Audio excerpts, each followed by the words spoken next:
The Miami Heat still need to upgrade their roster. Could it be a Jrue Holiday trade? Could it be a Jerami Grant trade? Or could it be Chris Paul? Not so sure about that one, but we'll dive into it on today's show. But before we do that, it is time to move on. This feels like we just got broken up with an X or something. We got to get ready for the upcoming season. The best way to do that is to like that video because Heat basketball is almost here. Training camp is just around the corner. Let's get into today's show.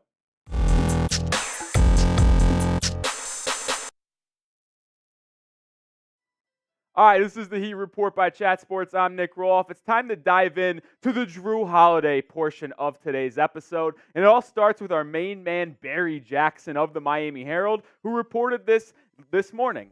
He was told that the LA teams, the Miami Heat, the Celtics, the Bulls, and Philadelphia have interest in Jrue Holiday. Miami must reconcile this, though, acquiring Jrue Holiday and giving him a new deal next summer because he will be a free agent would make them a tax team, and we know Mickey Arison, the Miami Heat owner, he does not like going deep into the luxury tax often, and it's been prohibiting the Heat from getting players like Bradley Beal in the past. But could Jrue Holiday be the player that is worth it for Pat Riley and the Miami Heat? I absolutely believe so, because when you look at what Holiday has done over the past 4 seasons, he has been nothing but consistent in playing 60 games a season or more and being one of the best two-way players in the game of basketball. He's consistently averaged 17-plus points per night. And ever since he left the Pelicans, where he was the number one option in 2019-2020, he has upped his efficiency because he's been able to scale back his volume and get good shots off good looks. And he would be able to do that next to Bam and Jimmy rather than what he had to do in New Orleans. And what have I always said when it comes to Miami Heat basketball players? They must be able to play in the big moments because this Heat team will always be competing in the postseason. The lights are the brightest. The defense tightens up. You need to perform. And Jrue Holiday has been able to do that for the Milwaukee Bucks, Pelicans, and Sixers way back in the day in the early 2010s. He averaged 17.5 points a night, 7 rebounds. The efficiency takes a dip, yes, but he has been able to play as a second and third fiddle for the Milwaukee Bucks and was a major piece in the Bucks winning that championship in 2020-21. I mean, you think about the struggles the Bucks had prior to acquiring Jrue Holiday. They got swept in the second round, by the Miami Heat in the bubble. And then they acquired Jrue Holiday and go win the chip the next season. So Jrue Holiday could be someone who could do that for the Miami Heat. And yes, the Bucks have a very loaded roster with Dame. They have now Giannis, Chris Middleton, Bobby Portis, and Brook Lopez. But a big three and possibly big four of Hero, Holiday, Bam, and Jimmy. And then you have Eric Spoelstra and company leading the ship. I think they could absolutely defeat the Bucks in a postseason matchup. And then we have Sean Highkin, who is a Blazers reporter. We featured him on the show quite a bit when talking about Damian Lillard trade negotiations, but he had this to say in the morning. My sense with the Jrue trade is that since Portland got mainly players back in the Dame deal, they will prioritize draft picks for Jrue Holiday, which means they're going to look out and project who can have the best assets and best trade value out of those picks 2 or 3 years down the line. So my trade idea, which I don't know if the Heat are going to be willing to do this because they weren't willing to give him up for Damian Lillard, reportedly. But Kyle Lowry, Jaime Jaquez Jr., and an unprotected 2028 first-round pick for Mr. Holiday. What have we said? The Heat need point guard help. And Kyle Lowry's our only point guard, but Jrue Holiday could be the guy who comes in and replaces him. And then maybe you have Hero run that second point guard when he's sitting down, or maybe they go out and sign a guy like Cam Payne. But I'll ask you guys, would you do this trade for Jrue Holiday? Type A for accept, type D for decline. It's today's pinned comment, so if you do get hit with the YouTube ad break, let it play, scroll down, and answer today's question. The harsh reality of the situation is that I want Jrue in Miami. But the reality is it seems very unlikely that the Heat and Blazers work out a deal for Jrue Holiday. Why? Because if they weren't able to do it for Damian Lillard, who only wanted to play for the Miami Heat up until about 8 or 9 days ago, where then he told the other teams in Brooklyn and Milwaukee that he'd be open to playing for them, I mean, how are they going to get this done? Is Joe Cronin and Pat Riley going to really talk at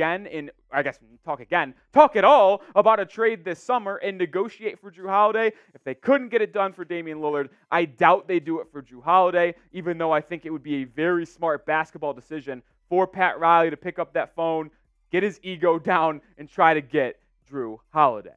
Today's show is sponsored by Prize Picks. Prize Picks is a new sponsor here at Chat Sports and the Heat Report, and I could not be happier. Prize Picks is the largest independently owned daily fantasy sports platform in North America and is available to play in 31 states. Instead of battling thousands of other players, including pros and sharks, you pick more than or less than on 2 to 6 player stat projections and watch the winnings roll in. Go to prizepicks.com/CLNS and use code CLNS for a first deposit match up to $100. I'm taking my talents to South Beach. Of course I am. In going picks on this week's Bills-Dolphins matchup, where I'm taking more than Tua, 275.5 passing yards. He's been on a tear this year. Taking more than Tyreek Hill receiving yards at 86.5. And unfortunately, I'll take more than the rookie Dalton Kincaid, 23.5 receiving yards, because I think he's going to have some open space in the middle of the field. But another positive of Prize Picks is they allow quick withdrawals and have easy gameplay with an enormous selection of players and stat types, which make playing daily fantasy sports so much fun. Go to prizepicks.com/CLNS and use code CLNS for a first deposit match up to $100. One more time. Go to prizepicks.com/CLNS and use code CLNS for a first deposit match up to $100. All right, now let's talk about Jerami Grant, because I didn't even have him on my radar as someone the Heat could go after in the offseason or during the season for a trade, but Michael Scotto had different idea of HoopsHype. He had this to say this morning, where he said Jerami Grant, who becomes trade eligible on January 15th, is expected to become available before the trade deadline, according to rival league and NBA executives who spoke with HoopsHype following the Lillard trade. And he went on to say later in that article, maybe a team like Miami could take a swing if they're still a player away. I tell you what, I feel like the gangster in The Dark Knight. Enough with the clown. I cannot deal with another trade rumor around the Miami Heat and the Portland Trailblazers. I can't do it anymore, because guess what? It feels like it's never going to happen. Is Pat Riley and Joe Cronin really going to negotiate? Hell no. But with that being said, Jerami Grant could be a player that the Miami Heat would covet, but if he was on a team that was not named the Portland Trailblazers. Because when you look at what Grant can do, he is someone who has improved year after year after year, and ever since leaving Denver, he's been a 20-point-per-game scorer. Now, it hasn't really translated to winning because Detroit was horrific when he was there for a couple seasons. Then he gets traded to the Blazers, and guess what? He stunk it up over there as well. At least the team did. They obviously picked third overall, and Dame asked out. But Grant is a good fit because the Heat have been searching for that power forward to slide into the starting lineup in between Jimmy Butler and Bam Adebayo, someone who can defend a little bit and spread the floor on the offensive end, because Jimmy and Bam obviously aren't shooters. Jerami Grant, just with the stats you saw on screen, shoots 38% from three consistently. He shot 40% from three this past season. So he would fit amazing offensively. The one issue that I have with Grant is that he doesn't actually rebound the basketball at all. He only averages 4 rebounds for his career, and he plays power forward. That's a little fishy. But another reason why I'm skeptical of Grant even being a possibility for the Miami Heat is his contract. He just signed a 5-year, $160 million contract this past offseason to stay in Portland, and it's fully guaranteed. This is the years and the money per season, and I don't see the Heat going after Jerami Grant, just for the same reason that we mentioned Jrue Holiday, right? Like, Mickey Arison doesn't like going deep into the luxury tax. You would have to do that if you trade for Jerami Grant. So if you put up the reasons of the money, negotiating with Portland, and then you'd also have to do this in season, I just don't see Pat Riley wanting to pull that trigger, and probably wouldn't even get the sign-off from Mickey Arison.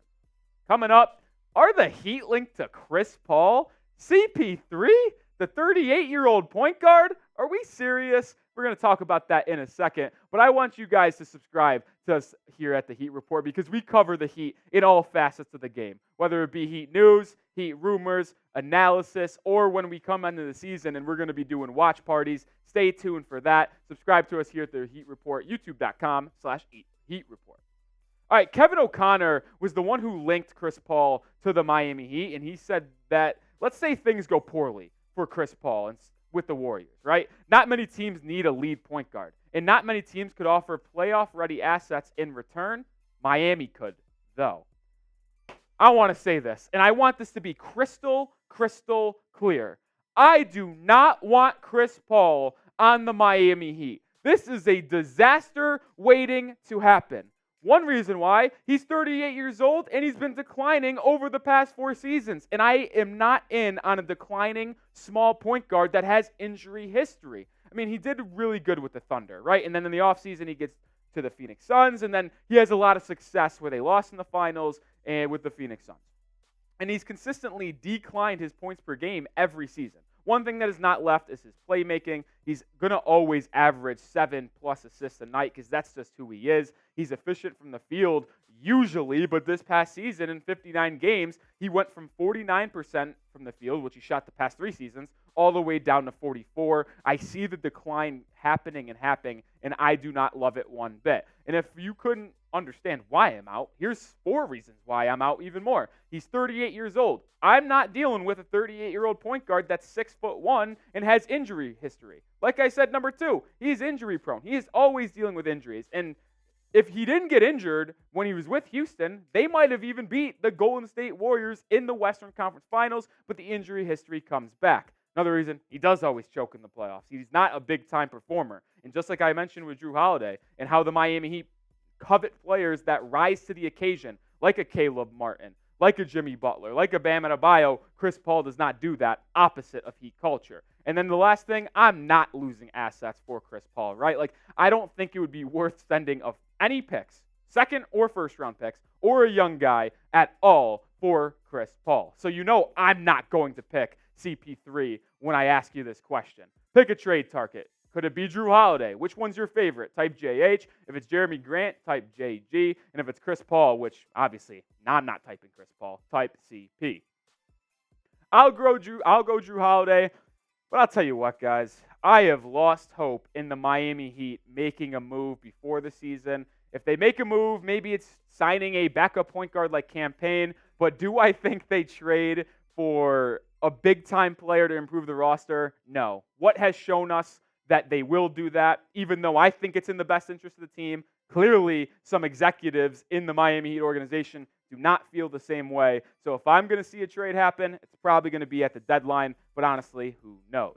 If you want more Heat content, follow me over on Twitter. I'm talking Heat basketball every day. I feel like I've fired off like a million tweets in the last 24 hours. Hey, and if you did follow me on Twitter, you would have saw that Damian Lillard got traded to the Bucks before you did on YouTube. So that's another reason to follow me over on Twitter at Nic_Rohloff.